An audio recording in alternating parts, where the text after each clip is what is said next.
We only have 45 minutes with Misty, who is on the East Coast, and we want to maximize the time with her and the students. So let's dive right in. As background, for those of you who don't know, we founded the USC Performance Science Institute with Coach Pete Carroll to teach and research high-performance mindset and learn from thought leaders and performers on the world stage. So far, that's included Brene Brown and Kobe Bryant and Ariana Huffington and Earth, Wind, and Fire. And from the outset, Misty Copeland has been a dream guest. And she was the first person we contacted when we were confined to our houses. She immediately and graciously accepted, and we are so excited to welcome her. So quarantine life has a silver lining. Misty is a principal dancer with the prestigious American Ballet Theater in New York and a transcendent figure in dance. Her path to ABT is dramatic, historical, and chronicled beautifully in her best-selling book, Life in Motion, which I highly recommend.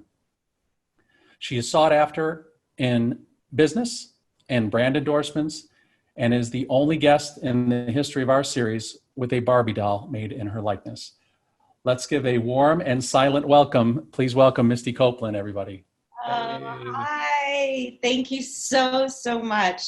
Thank you. I'm really looking forward to this. Well, we're excited. As I mentioned just before you got on, or just before the students got on, the course is basically 300 students. There's another probably 200 that will join us. And we've got some dance majors representing, so you'll hear from them tonight. And some of them are with their families in their living rooms, so you'll see them as well. Hey. So let's start with the present situation, and then we'll turn over to students and ask about your life, your craft, and your mindset. Yeah. Is Maureen Wright ready to ask her question? Maureen? Hi. Hi. Yeah. Hi.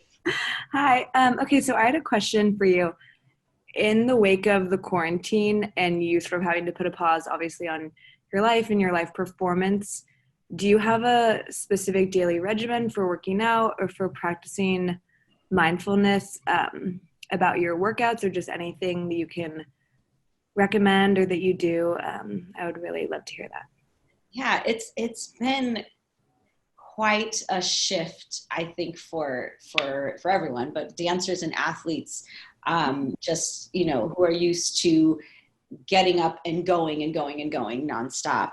For me, it's been really interesting because I actually got injured right before we went into quarantine. And so I've been healing, and it's just been such a huge shift in what I'm used to. I think I spent the first 3 weeks of in quarantine laying on my back in bed, healing from a back injury. So I'm just now starting to work through virtual physical therapy with our PT at ABT. But I think that staying busy. Oh, babe, I'm so sorry. The television just turned on in my living room.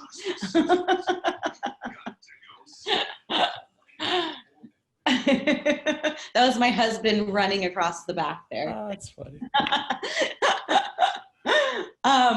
Yeah, it's been, I think, really important for me to stay active in my mind, and as you were saying, like mindfulness, and really practicing mindfulness. And so because I can't do as much physically, I've been doing a lot of writing. For myself, which I always have, that was a big helper in terms of when I started writing my memoir. I had every journal that I'd ever written since I was, I think, 13 years old.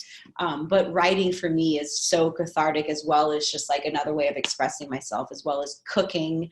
All of these things that I enjoy that are still artistic because I can't use my body to my fullest capacity at the moment, I think are really important at this time. And just keeping open communication with people that, you trust and care about you, and that you can really express everything that you're going through, because everyone's going through something, and it's so easy for, people to be quick to judge everyone else's situation, and that you shouldn't be feeling a certain way because there are worse things happening in the world.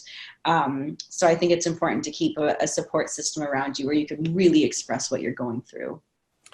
Excellent. I mean, you are an athlete that has to be ready to go. So you really do have to sort of keep your mind and your body in shape. Life is about transitions, and you know that more than anyone. Students are undergoing a real adjustment to a new normal. You know, their classes have gone online. Their social lives have been completely put on pause. In some cases, they left college for spring break and they may not see their friends again. For the seniors, their commencement ceremonies have been postponed. It's been a bad deal for them. Aurora, do you have a question that you can add about transitions? Yeah, hi. I'm Hi. Aurora, I'm a dance major at USC. Love your name. It's so fitting. I know, thank you. You're really my accent, I promise. And this is my sister. She's here with me. She's a dancer as well. So and I'm conversation. Hi, I'm listening. Sorry. So you've experienced and persevered through some pretty traumatic transitions in your life. And I'd love if you could share some of those, from moving around in LA, being homeschooled, and then can you share how the Boys and Girls Club was instrumental in opening an opportunity in your life as a dancer? Thanks. Yeah. I would say that my whole life has kind of just been being in transition, being in constant go mode and survival mode, which I think have benefited me as a dancer, because as dancers, you kind of just have to, no pun intended, but be on your toes and ready for anything. So yes, I think that the Boys and Girls Clubs, I think in San Pedro, I joined when I was 7 years old until 13. And it was probably the first stable place in my life where I could trust that it was going to be there. And it was like a second home for me and my 5 siblings. So they played a huge part in kind of that first step in feeling some sense of security in my life as a young person. I think they also helped to build this structure inside my mind in terms of what it means to have mentors and be a mentor. And so, you know, my relationship has only blossomed even more with them the older that I've gotten, and just to be able to give back to every Boys and Girls Club that I can possibly reach, I do. But you know, it's been an interesting transitional moment for me even now, you know, going into ABT's 80th anniversary, and then we go into quarantine, and then I have this big injury that happens. And I've had so many of them that I'm so used to just, all you can do is be present and deal one day at a time. It really doesn't do you any good. It doesn't help your body to heal when your mind isn't in that mode as well, where you're open and just ready to accept what the next steps are and what you have control over. And so that's kind of how I've always approached having injuries. It was like, well, what can I do with what I have control over? And so at this point, it's like, well, if all I can do at this moment is walk a couple laps around my dining room table, then that's what I'm going to do. And tomorrow I'll do something else. But again, it's being able to have people around you, whether you're writing or communicating with the people that you trust, and expressing everything you're going through. The more that you get it out there and off your chest, the easier it is to process, and just taking one day at a time. Misty, can for those who don't know your backstory or have read your book, can you give us a little bit of your childhood up until the next question is going to be about starting ballet? But can you give a little bit of an overview of your life and family background before you discovered ballet?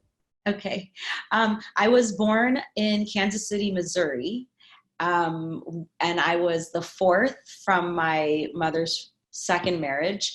And we picked up when I was 2 years old and moved to Los Angeles, California. So I was raised, grew up pretty much in the Los Angeles area. My mother then remarried twice. We grew to 6 kids. And I would say that for the majority of my upbringing, my childhood, we were houseless, like homeless, going, you know, from staying in family friends' homes or staying in motels. So that was kind of like the norm for me, was just no stability, whether it was just having different stepfathers come into my life or just no real home environment. I was very, very shy and very introverted. Also being biracial, me and my siblings were all mixed up a ton of things, but I'm Black, Italian, and German. So that definitely played a part in how I experienced life and how I viewed myself. And it wasn't until I was 13 years old that ballet came into my life, classical music. I heard it for the first time. It was through my Boys and Girls Club. There was a local ballet teacher looking for diverse students to bring into her school on scholarship. And I happened to be one of those students that was suggested to her, like that I had some natural ability. I had the physique and proportions of a ballerina. And so I literally was forced into taking a ballet class on a basketball court at 13 years old. And from there, I was told by that teacher that I was a prodigy. I was brought into her school on full scholarship. And 4 years later, I was in American Ballet Theater in New York City dancing professionally. That sounds much easier than it was. No, it's important. It's always important to have context. Yeah. And everyone's life may seem, smooth and easy on the surface. And in fact, most family lives are not. So I just think it's important that people hear that. Bethany, do you have a question that's related to that? Oh. Yes. Hi. Hi. I was wondering if you could expand a little bit more about how you felt starting dance, and a little bit more about the experience with that. I know you've talked previously about not fitting in. I was wondering if you could share about where this feeling originated and how that's continued or not continued throughout your life, and how you frame and understand it as an adult. Yeah. Good questions. So I think that as a young person, not feeling that people would understand or accept, as children, everyone's ready to judge or say something about your circumstances. And so for me and my siblings, we learned to keep secrets. Like we were really good at just kind of hiding what was actually going on at home, whether it was, abuse or just the circumstances of not having food. We were so good at making everything look okay on the surface. And that was it just became a part of like who I was. And it only built up the insecurity. And it was like, I was just ready to explode and I needed some type of outlet. And the first time that I really experienced finding a voice or finding some type of way to like let those feelings out that I never shared with anyone was through movement. There was constantly music being played around my household, wherever it was we were. And my mother grew up dancing. She actually was a professional cheerleader for the Kansas City Chiefs. Diehard KC fan. But so that, was definitely, she would dance around the house. So that was something that I saw, but it became more than that to me. Whenever there was chaos in wherever we were living, I would find a quiet corner. And for the most part, it was Mariah Carey music that I would put on and choreograph and create to. And it kind of, once I got into ballet, it was the first time that I felt safe. I felt safe and I felt I could express myself in a safe environment. And that safe environment was when I was on the stage, which most people are like, that makes no sense at all. You're so exposed, And as a young girl, when I stepped into the stage in a classical concert arena, you don't see the audience. And so there was something so I felt so protected by being in this environment where no one could run up onto the stage. No one could leap over the orchestra pit and come and do or say anything to me. I couldn't see them. I could just express myself without anyone interrupting me or judging me, at least until the reviews came out. But it just kind of became this safe haven for me. And I think that in time, with experience and growth and maturity, I even went back and looked at like, why Mariah Carey? Like, why was it her music that made me feel so connected and safe? And why was it movement? And there was just something about the fact that she was biracial that I connected to in my identity that, I think that not feeling that I ever fit in had a lot to do with being biracial and again, just not feeling a safety in being able to share anything about myself. But I think that I've learned so much from taking advantage of being different and being unique, and how beautiful that is. And it's something that I own and something that I give back when I'm mentoring young people, that you will never be anyone else. And so take pride in who you are and what makes you unique and an individual. That was a very long answer. I'm sorry about that. That was a very authentic and perfect answer for us to hear. We all feel like we don't fit in for one reason or another. And it's the essence of sort of understanding that. And as you get older, you wish you knew it when you were younger. Right, exactly. And congratulations to your mother on the world champion Kansas City Chiefs. A very timely time to be a fan. Up next is Stefano. Stefano, also a dance major. Stefano, go. Hi, I'm Stefano. I'm a dance major at USC Kaufman, and I just want to understand how your childhood experience shaped your mindset and how that impacted your attraction to performance. You mentioned in your book you were desperate to please your mother, your teachers, and were a perfectionist. Can you share with us your fears as a child, fear of failure, fear of public speaking, and the stress you lived under? How did ballet provide an escape for you? Yeah, great questions. Yeah, it's fascinating to step back, at this point in my life, and even when I wrote my memoir, to think about all of the things that made me this like ball of stress, but yet at the same time, those were so many attributes and things tools that I used in the ballet world to survive.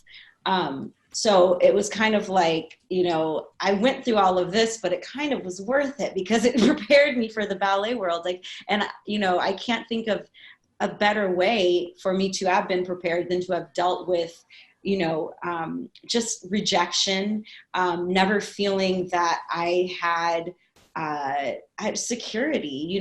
I think that because I didn't have that stability of something as simple as a home, I was constantly searching for approval and a way to find something that was consistent in my life. And so for me, it was like being perfect is this consistent thing in my life, searching for perfection, like getting the best grades that I could, not making anyone upset so I won't speak. All of these things were a form of consistency for me.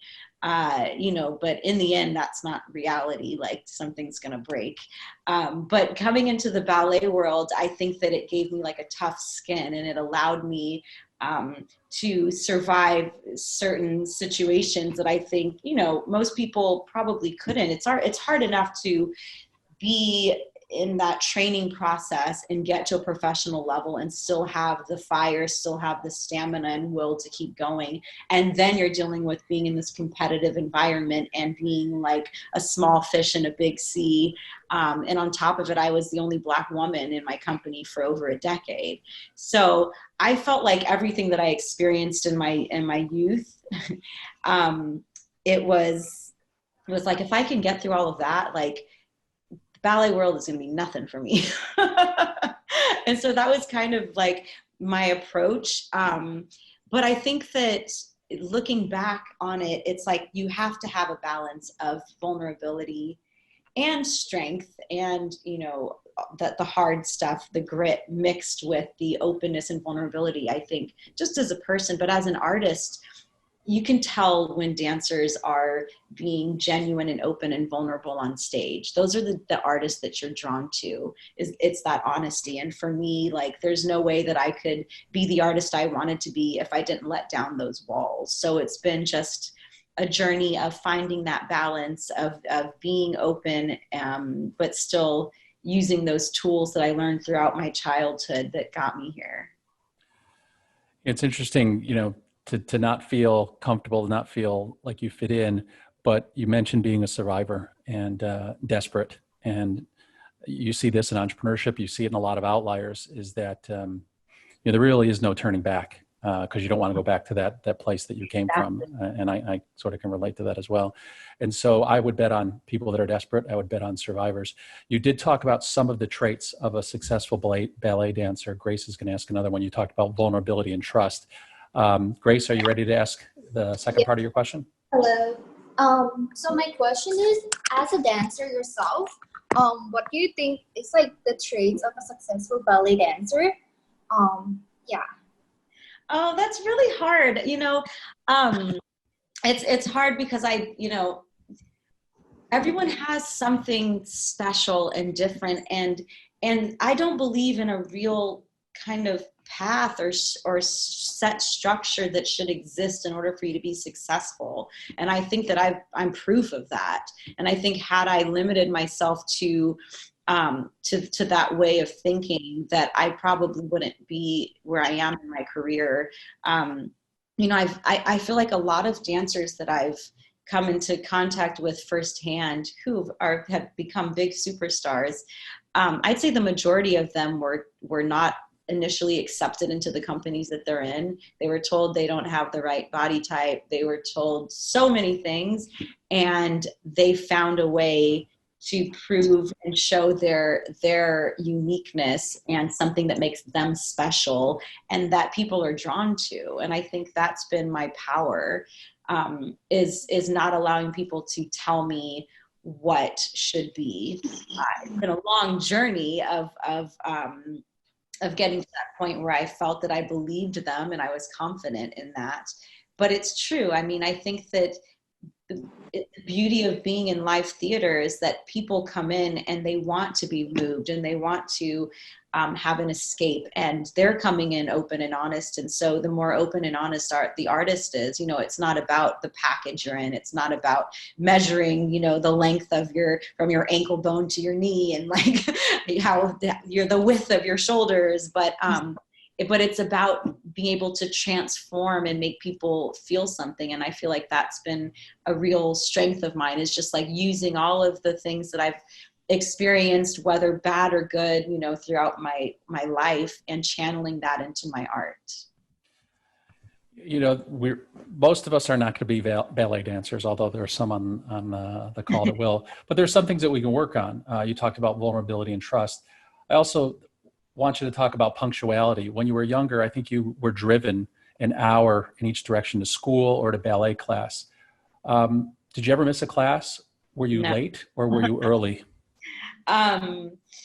Yeah, a lot of the time we were on public buses, public transportation for an hour or more each day. I think that was something, again, that there was a sense of needing that stability and consistency. And I found that in something I could control, which was like where I was at what time, no matter how early I had to wake up. Like, I mean, I was on another level though of the anxiety. And I remember like the anxiety of school starting. I remember I would beg my mom to let me sleep in my clothes the night before. And she was like, Misty, this is too much. First of all, they're going to be wrinkles when you wake up. But like there was severe anxiety. But yes, I was never late. I never missed a class. None of that ever happened. It didn't matter how sick I was. There was just something that like I didn't ever want to disappoint, anyone who had any little tiny bit of belief in me. It meant the world to me to have someone see something in me.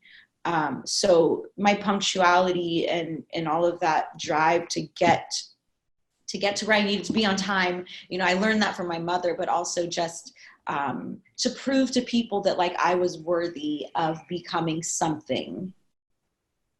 It's something we can all practice. Punctuality is the courtesy of kings, and if you're on time, you're late. Crazy as me, but it goes a long way. It goes a long way to show that respect to people and to show that you care and that you're serious. It's equally as important as the work that you do.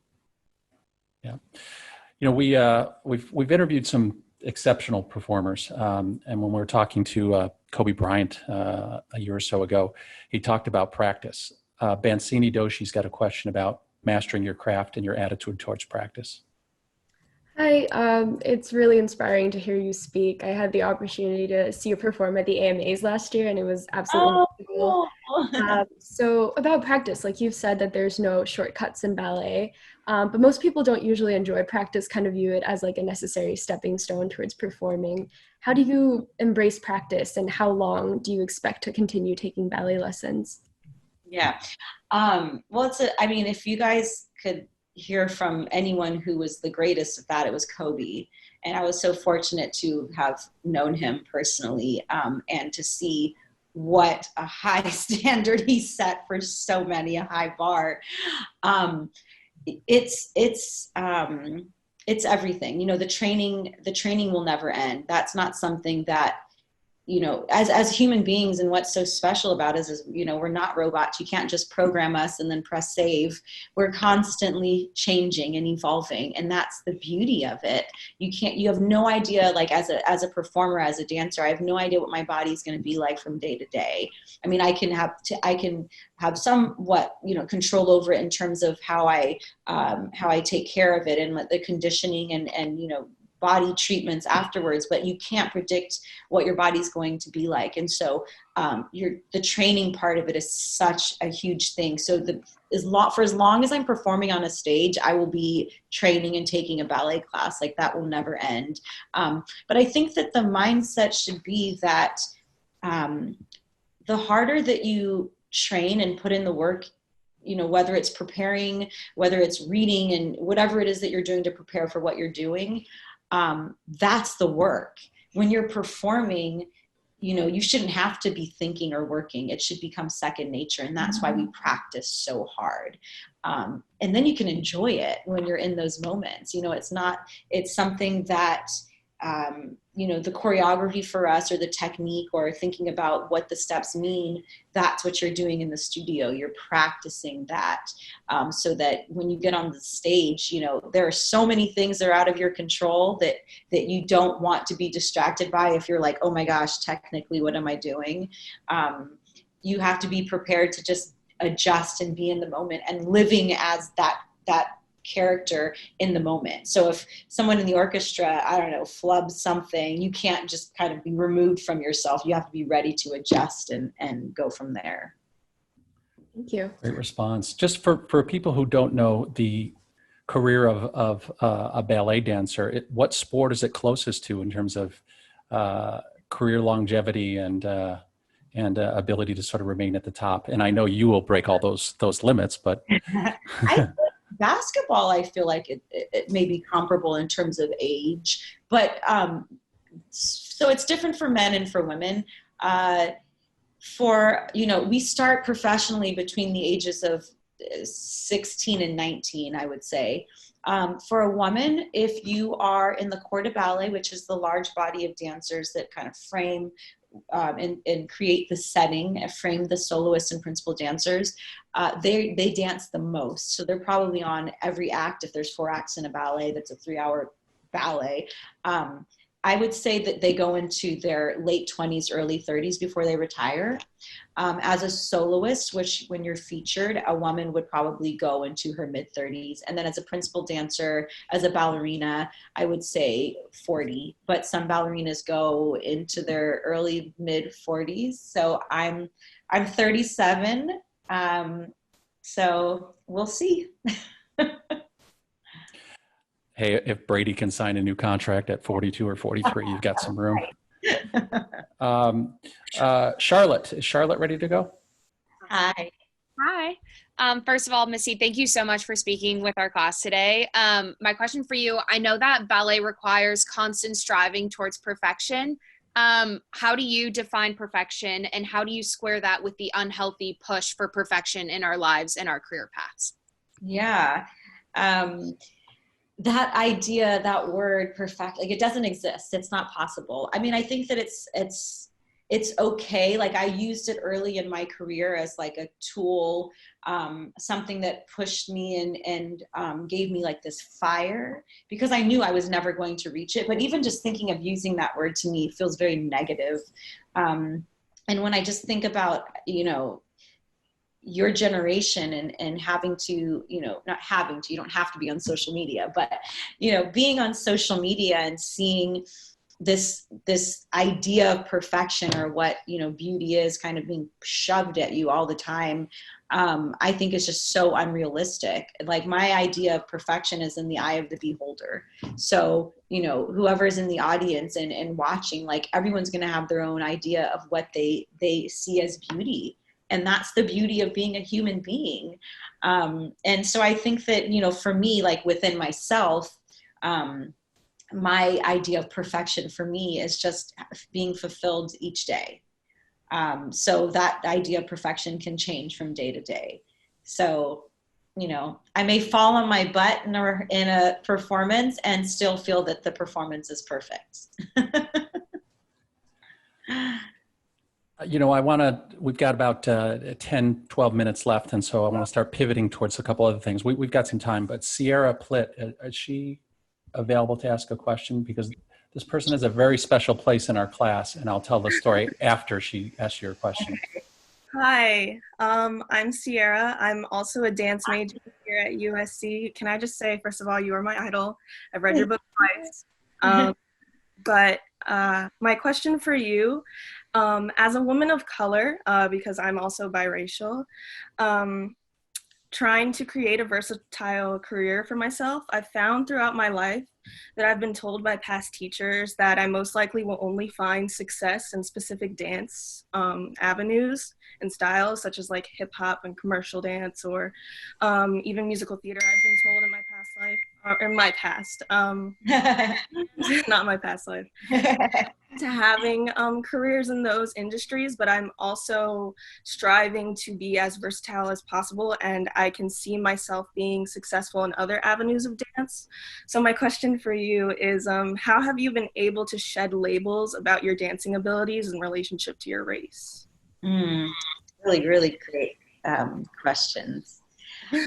I definitely can relate to you in that way. I think that it's about finding the right support system and not settling for those types of answers. That's kind of always been my motto. So, you know, I think that right now I feel like the work of our ancestors and so many that have set this path for me, and I think of Arthur Mitchell, who passed, you know, not too long ago, and Raven Wilkinson, that they all put in the hard work so we could be where we are today, and we can have these opportunities. And so I think that it's really about knowing that it is possible to do whatever genre it is that you want to do. It's about finding the right space, the right company that wants you. I think that when, you know, and I've often said this to young people that I mentor, is that, you know, trying to fit into this space where they don't see you as that type of dancer, you're not going to get support, you're not going to grow, you're not going to get opportunities, then like maybe you should let go of that idea and expand your mind and open it to maybe other companies that you didn't see yourself dancing for, but that do that type of movement. And then you could always end up back at that place that you see as like the pinnacle. But it's really, I think, just putting yourself in an environment that's healthy and supportive, and where you're going to grow and learn. I think that that's like has been most important to me. It's just surrounding myself with people that that we're going to be constructive and not just say no. Thank you so much. Sierra, are you happy with the class now? Oh, absolutely. Yeah. The main reason why I wanted to take this class is because Professor Belasco said he was trying to get you in, and I was like, oh. I'm so happy I got to meet you. Good luck with everything. Thank you so much. I appreciate your time. That's putting it mildly. Our students are good negotiators. She was not in the class and was waitlisted, and she's a freshman. She can take the class another 3 years. She cornered me at the end of the class because I mentioned your name as someone that we really would love to have. And she said, I would be sick if I did not take this class and you got her here. So I'm so glad she got to ask you a question. Me too. So I sort of want the closing part. I want to finish with your debut with American Ballet Theater in 2015. I'll ask the question, and then I want you to give us the inner mindset view on that experience and what it felt like. When did you set your sights on ABT? I think there was a role model or a performer who inspired you to pursue such a lofty and unprecedented goal. Can you share your thoughts on that night when you had debuted as a principal dancer at ABT at the Met? What did it feel like, and sort of how did you handle the nerves and all the noise around it? Yeah.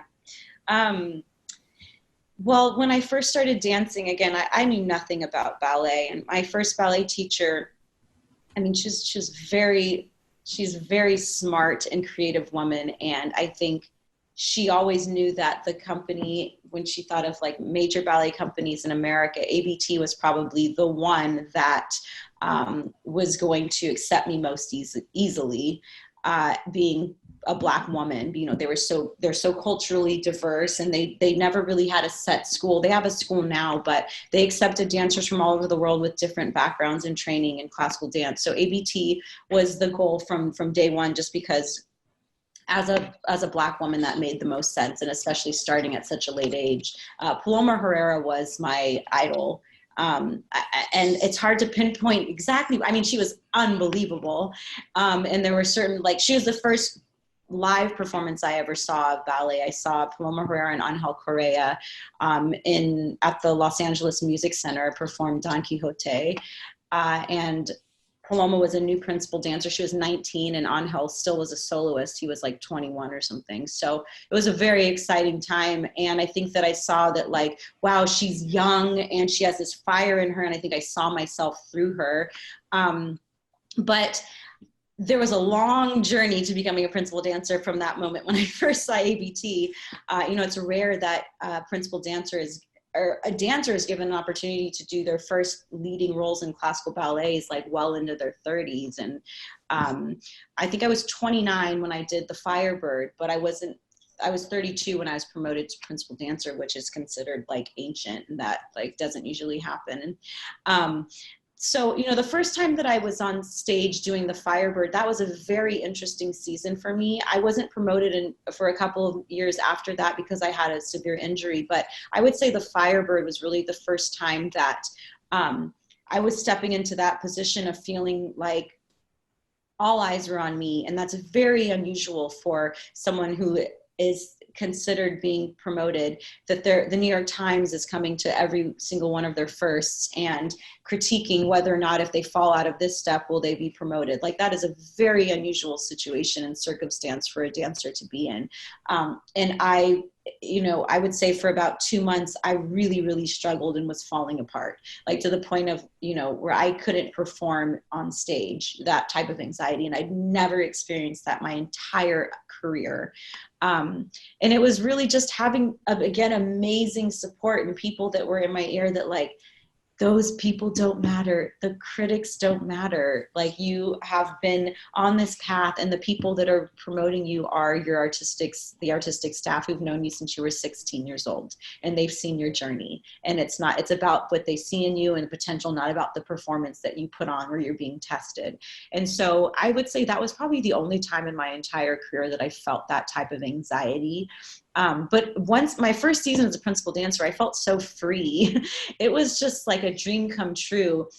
Even walking into the Metropolitan Opera House, and there's the principal hallway. There's like this red carpet literally that goes into the principal hallway. And it's like, oh, and I never imagined in my whole career like that would actually be happening. So I think it's been more of a celebration since that one season, and where I just feel that, like, I'm finally getting to reap the benefits of all of the people that have put in the work to get me to this point. And I just feel like I feel light, and like I have all of these Black women with me every single time I dance as a principal dancer. So you talked in your book about a larger purpose and who you were dancing for. And on that night, did that feel especially, potent and present? Absolutely. Yes.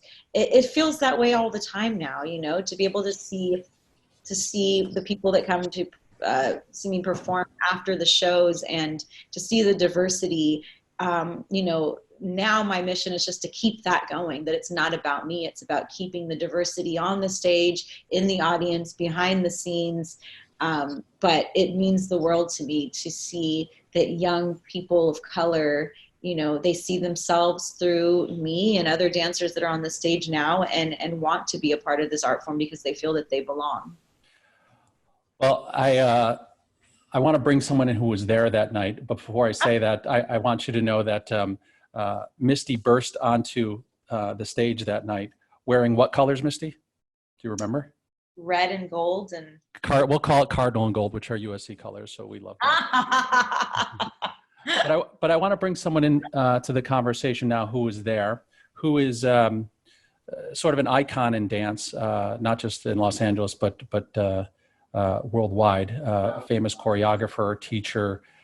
You've worked with her as well, and she was there and has talked about the importance of that moment. So I'd like to welcome Debbie Allen. I Debbie knew Allen is it. here. Oh my God. Hi, precious. Oh my God. You were so amazing last night. Oh my God. Woo. You rocked it. You rocked it. Oh, there's my husband, Norman. Hey, Norm. Well, last night was amazing. I cried through the whole thing. I'm No way. I know. I love you so much. Yes, I was there at the Met that night. And anybody in the dance world was there. And we sat there just so quiet and with such heart. And we were so proud from that moment all the way to now. We all knew you were going to do it. We knew that when I knew you at 12 years old, I met you. And I couldn't believe how you danced at that age. I couldn't believe you. And I was like, I want to see the DNA on that. No way.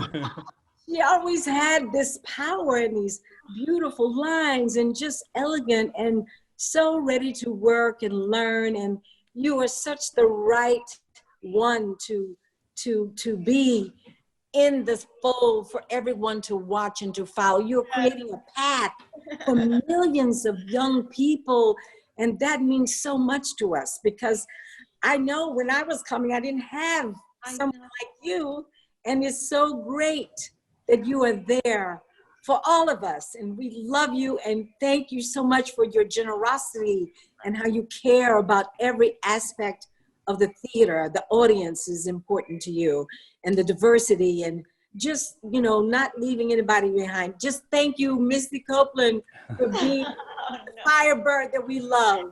I love you so much. Oh, Debbie has been a second mom to me and really just brought me into the Black ballet community, from the beginning, and has just supported me every single step of the way. And it means the world to me to stand on your shoulders, Debbie. Oh my God, that you even say that makes me cry. I love you so much, and I was happy to be here to surprise you, along with these beautiful young birds that are following in your footsteps. And thank you so much, Professor. You're wonderful. I wish I could take your class now. I want to be in your class. Well, we will probably be calling you again. And I've known, so Debbie may not be connecting it, but I've known Norm and Debbie through our dear friends, Vanessa and Tony Calloway. And she was the teacher to Ashley and Allie Calloway and so many other students throughout Los Angeles. You guys just recently worked together. Didn't you work together on the Fame tribute on the Grammys? Yes. Tell us about that. That was exciting. That was just so exciting. So many years. Oh my God, we were learning choreography on WhatsApp. Because ABT wasn't letting her out. No. They didn't let her out. They didn't let her out the day before. I'm telling you. The day before. I mean, we had to send people costume fit, getting the costumes right.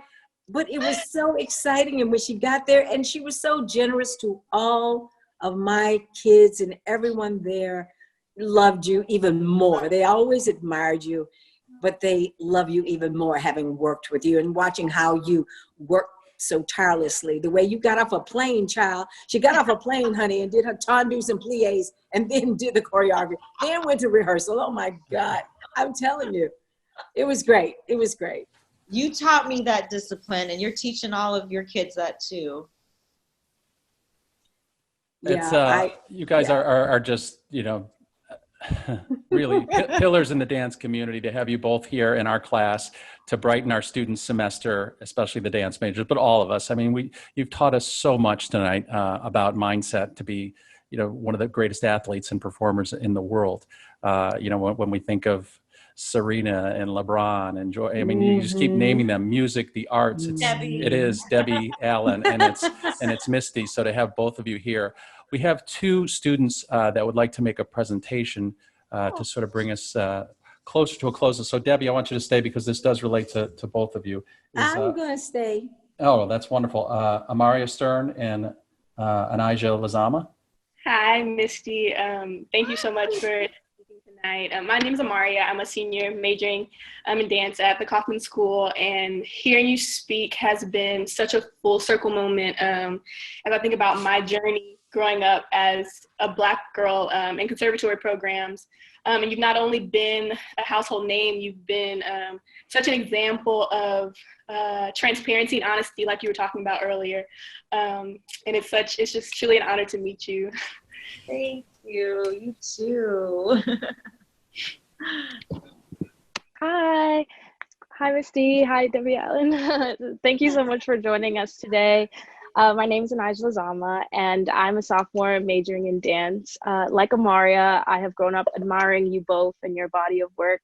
I actually recall being at AVT Summer Intensive the day you were promoted to principal dancer, and it was such a special moment for me and so many other girls across the country.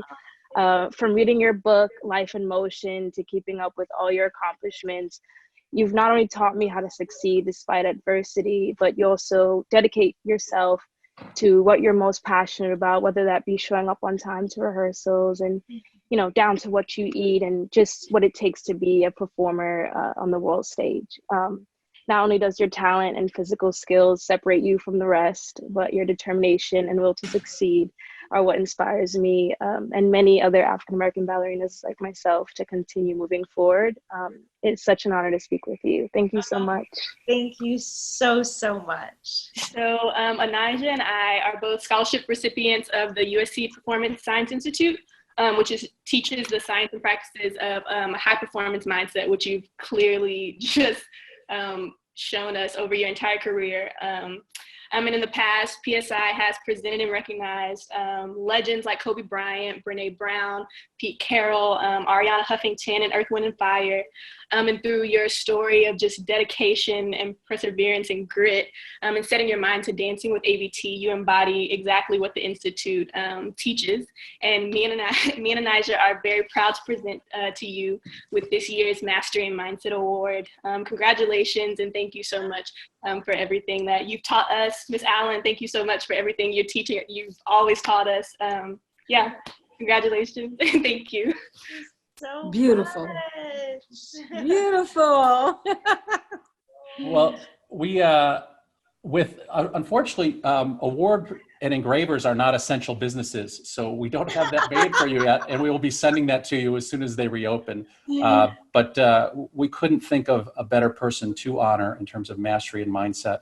If you could close with just some parting advice for the 18 to 22-year-olds on the line here who are probably a little bit nervous and apprehensive about some of them entering the market, entering new jobs with this uncertainty. Yeah. But if you could give advice from your current self to your 20-year-old self, what would it be?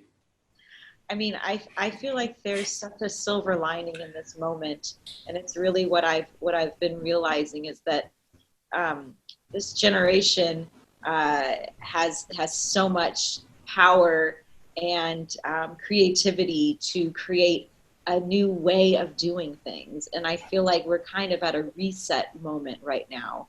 And I think that you all should take advantage of that and use your creativity and use everything that you know and think outside of the box to take these next steps in your lives and your career when the world opens up and is a different place. But just something that I still tell myself, but would have told my younger self is just to allow for people that you know are there for the right reasons to be in your life, because you're going to need them at some point.